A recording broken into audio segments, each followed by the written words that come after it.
অনেকের কাছে do, does এবং ডিড বাক্যের কোথায় বসবে এবং এর সঠিক ব্যবহার কিভাবে করবে তা নিয়ে মনে অনেক সংশয় থাকে।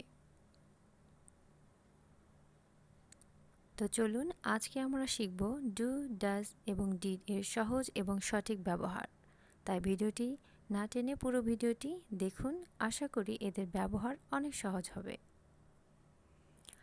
ডু এর অর্থ করা। সহজ করে বুঝতে হলে মনে রাখতে হবে বাক্যে যদি সাবজেক্ট হিসেবে আই, ইউ, উই, দে থাকে তবে এদের সাথে ডু বসবে। এক্সাম্পলস: আমি করি, আই ডু; আমরা করি, উই ডু; তারা করে, দে ডু।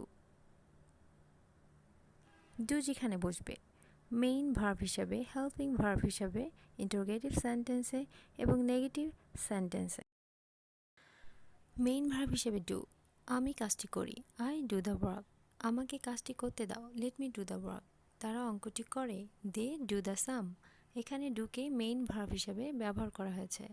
ইন্টারোগেটিভ সেন্টেন্সে ডু এর ব্যবহার। ইন্টারোগেটিভ সেন্টেন্সে প্রশ্ন তৈরি করার সময় ডুকে হেল্পিং ভার্ব হিসেবে ব্যবহার করা হয়। Structure: do plus subject plus verb plus object plus interrogative sign. Example: তুমি আমাকে চেনো, ডু ইউ নো মি; তুমি কি ভাত খাও, ডু ইউ ইট রাইস; তুমি কি তাকে চেনো, do you know her. Negative সেন্টেন্সে ডু এর ব্যবহার। Structure: subject plus do plus not plus object. Example: আমি তাকে চিনি না, আই ডোন্ট নো হার; আমি কাজটি করি না, I do not the work; আমরা ফুটবল খেলি না, we do not play football. Does কোথায় বসে এবং এর সঠিক ব্যবহার। বাক্যে যদি সাবজেক্ট হিসাবে হি, শি, দে, ইট যে কোনো নাম বোঝায় বা থাকে তখন এর সাথে ডাজ ব্যবহার করতে হয়। মনে রাখার বিষয়, সিম্পল প্রেজেন্ট টেন্সে ডু ডাজ বসে, তবে সাবজেক্ট যদি থার্ড পারসন সিঙ্গুলার নাম্বার হয় তবে ভার্বের শেষে এস বা ইএস যোগ করতে হয়। ডাজ নেগেটিভ সেন্টেন্সে বসে, ইন্টারোগেটিভ সেন্টেন্সে হেল্পিং ভার্ব হিসাবে। Structure: subject plus does plus not plus ভার্বের present form plus object. Examples: সে আমাকে বোঝে না, he does not make me understand; সে বাইরে যায় না, he does not go to outside; তারা মাঠে খেলে না, they does not play in the field. Interrogative সেন্টেন্সে ডাজ এর ব্যবহার এক্সাম্পল দিয়ে বোঝানো যেতে পারে। অ্যাফার্মেটিভ ফর্ম: সে অনেক কথা বলে, হি টক্স ভেরি মাচ। এটা ইন্টারোগেটিভ ফর্ম হচ্ছে does he talk very much. Affirmative sentence: সে প্রতিদিন স্কুলে যায়, he goes to school every day. এটা ইন্টারোগেটিভ ফর্ম হচ্ছে does he go to school everyday.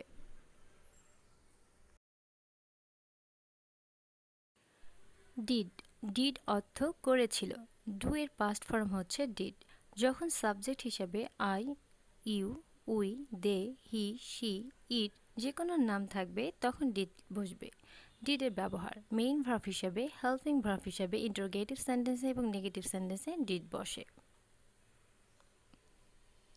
মনে রাখার বিষয়, যখন ডাজ নট ব্যবহার করা হয় তখন অ্যাফার্মেটিভ বাক্যের ভার্বে থাকা এস বা ইএস উঠে যায়। আবার সাবজেক্টের পর ডিড নট ব্যবহার করা হলে তখন ভার্বের পাস্ট ফর্ম সবসময় প্রেজেন্ট ফর্ম হবে।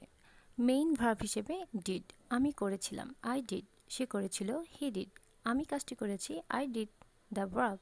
এখানে সবগুলো ডিড মেইন ভার্ব হিসেবে ব্যবহার হয়েছে। ডিডের কিছু ইন্টারোগেটিভ এবং নেগেটিভ ফর্ম উদাহরণ দিয়ে বোঝানো হলো। অ্যাফার্মেটিভ ফর্ম: সে এসেছিল, হি কেম; ইন্টারোগেটিভ ফর্ম হবে he did not come; negative interrogative form হবে ডিড হি নট কাম।